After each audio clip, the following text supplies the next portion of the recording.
Now this is the last step. This is an optional step. I'm going to start by creating a software instrument track, and I'm going to go with a classic electric piano.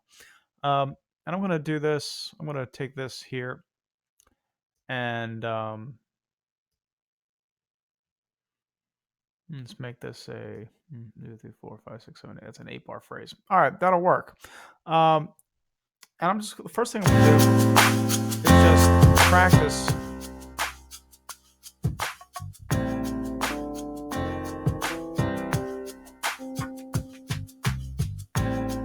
Try that again. Just switch the octave on my keyboard and then descending. So I'm listening to the drummer, making sure I'm playing in time. 1, 2, 3, 4. 1, 2, 3, and back down. 1, 2, 3, 4. 1, 2, 3. And if you experiment with the scale again, you'll start to come up with all sorts of great ideas. Um,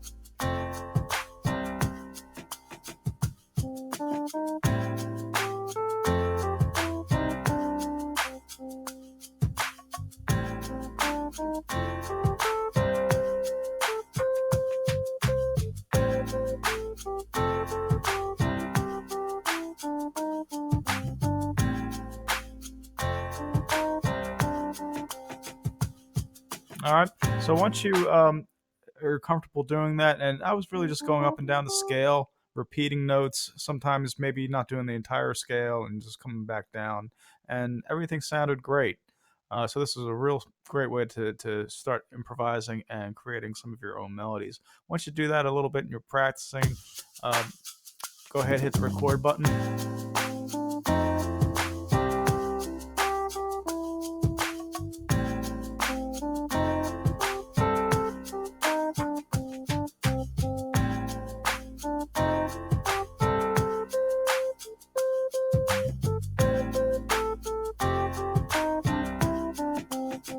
And don't. It's fine if you just want to play this quarter note exercise like this.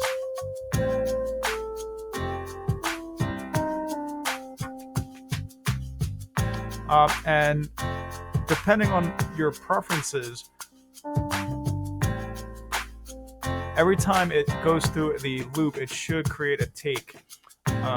Yeah, so that's what I did right there. That's what this number 2. That's the second take through the loop, and then that's the first one.